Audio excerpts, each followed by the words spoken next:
whether you are a Democrat, Republican, or independent, or just somebody who doesn't vote at all, you should want our nation's capital to be safe. No matter what your politics are, you should want big cities in this country to be safe everywhere. And I think Trump sees Washington, D.C. as a jewel of the nation. As we talked about last week, if you look at the rates of murder in D.C. compared to virtually every major city in the world, D.C. is off the charts, unacceptably violent. And you've got Judge Janine, who is in position now as the D.C. Attorney of record there. And I think what we are basically seeing is Trump wants to fix problems that exist everywhere. And he even in that press conference said, hey, we've solved everything at the border. We are in the process of resolving many different issues associated with trade imbalances and economic issues and everything else. But even in that press conference, which was a tour de force, let's be honest, we went from Joe Biden can't even take a question from the press without it being written out in advance on a note card for him to, as you said, Buck, yes, the ostensible purpose of the press conference was to discuss D.C., but Trump took questions on China. He took questions on Putin and Russia and the situation in Ukraine, basically everything under the sun with no preconceived, to my knowledge of where the questions were coming. And he handled them with aplomb, right? We'll address that as well. He talked, because, of course, the press asked him about a big thing on the horizon, the planned meeting in Alaska of Vladimir Putin and Donald Trump to try to bring an end to the Ukraine conflict. Trump got into some specifics there. Also, some discussion of, well, Trump's brought up the trans sports issue, Clay. Yeah, basically, yeah. Just to be like, just to point out how crazy they are.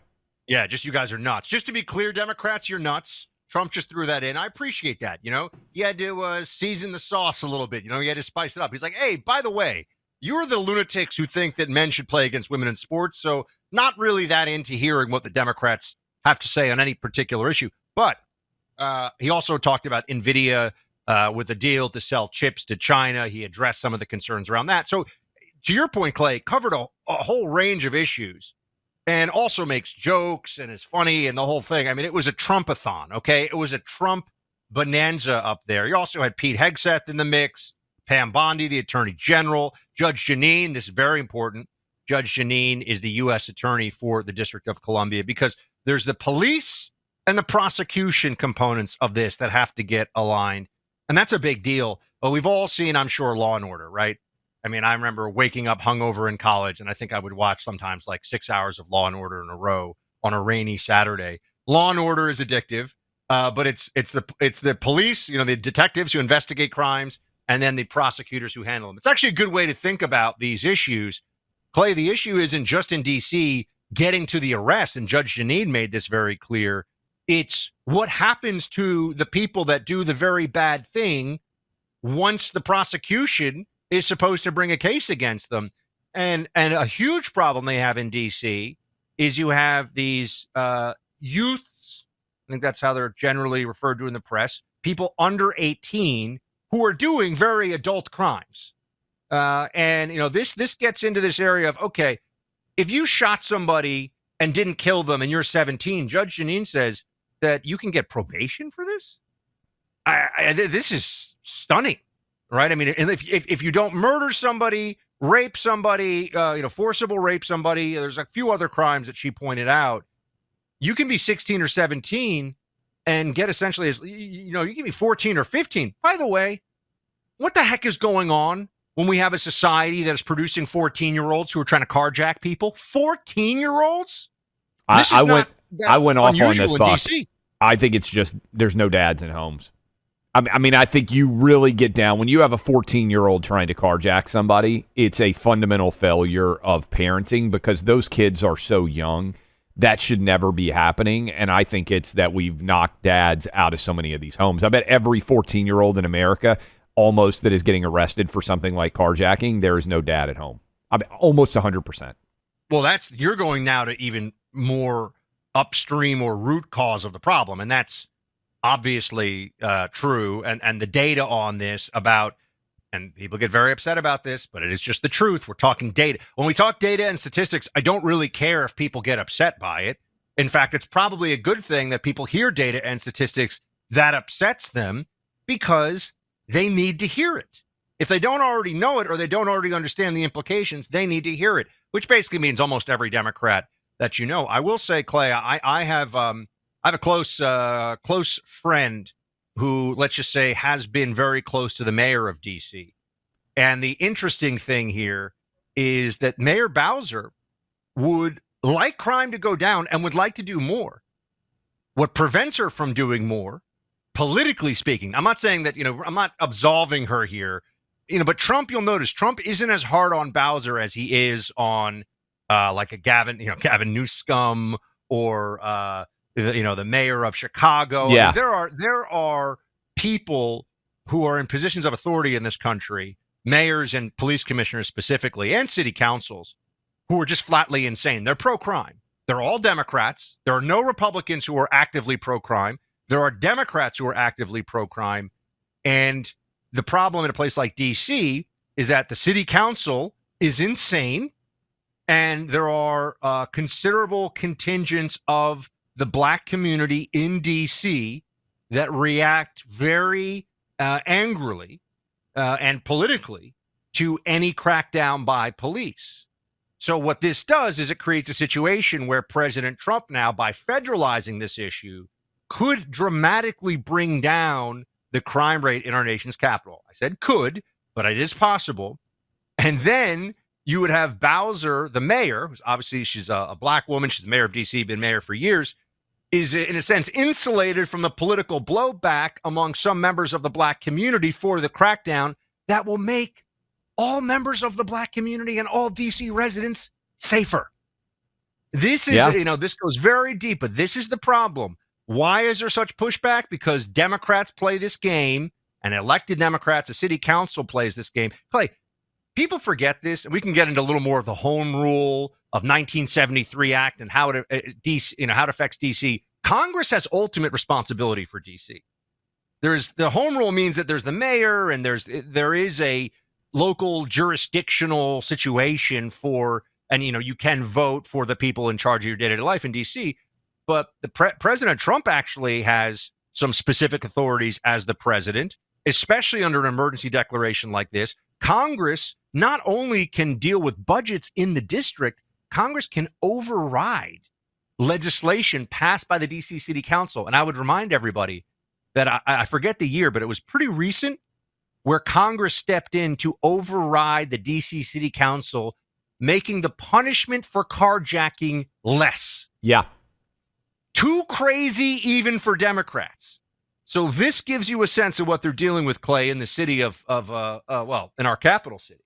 Yeah, and here is the data that I think ultimately brings this home. Let me hit you with this as we go into the first break. And I would just say open phone lines. By the way, we're going to talk with Congressman Jim Jordan at the bottom of the hour. He's got some news. We'll discuss what he thinks about whether there should be more control taken over of D.C., among other things.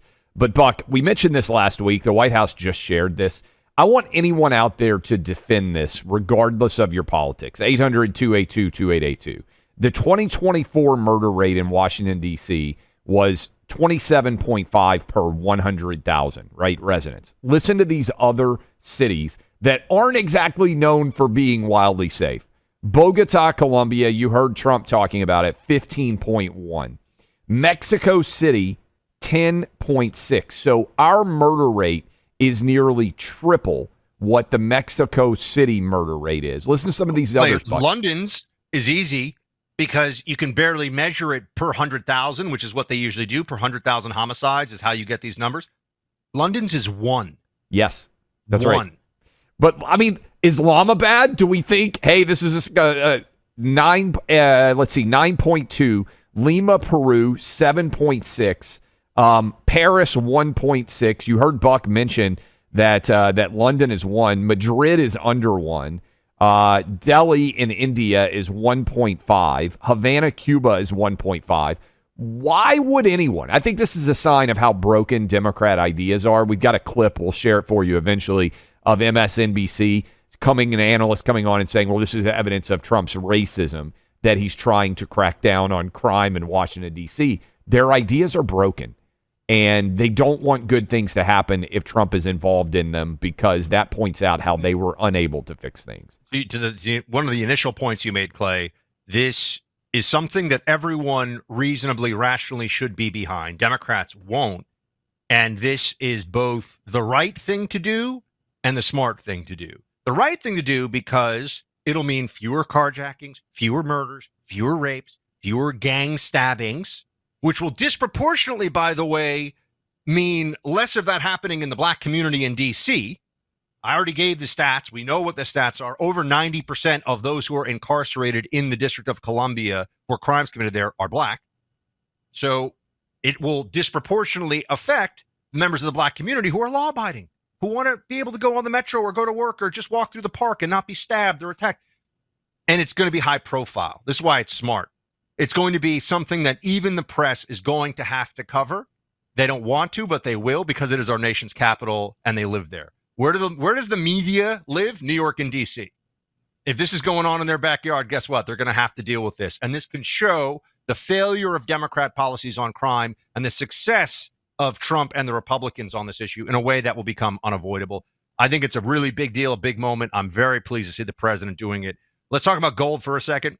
Gold is the precious metal that people have gone for centuries to find to start their fortune, right? Because we all know that gold is valuable. It has been valuable for really all of human civilization. Owning gold is good. It makes sense. And physical gold, the kind you can hold in your hand, is a smart investment. I've been buying gold for over a decade now. And, you can invest in your 401k or IRA with gold. You can buy a gold IRA or 401k thanks to our friends at the Birch Gold Group. In just the last year, gold's value has increased some 43%. That's just data available for anyone to pull and take a look at themselves. 43% in a year. We're waiting for Trump's economy to fully blossom, but there's still a lot of spending and a lot of challenges long term. You need to take action for you. Can't rely on what the federal government's doing, no matter how good this administration is, and they've been pretty fantastic. You have to take action for yourself. That's why Birch Gold is there for you. They make owning physical gold very easy, and they can also convert an existing IRA or 401k into a tax-sheltered IRA in physical gold. So easy to get started. Just do this. Text my name, Buck, to 989898. Birch Gold will send you a free info kit. Text BUCK to 98.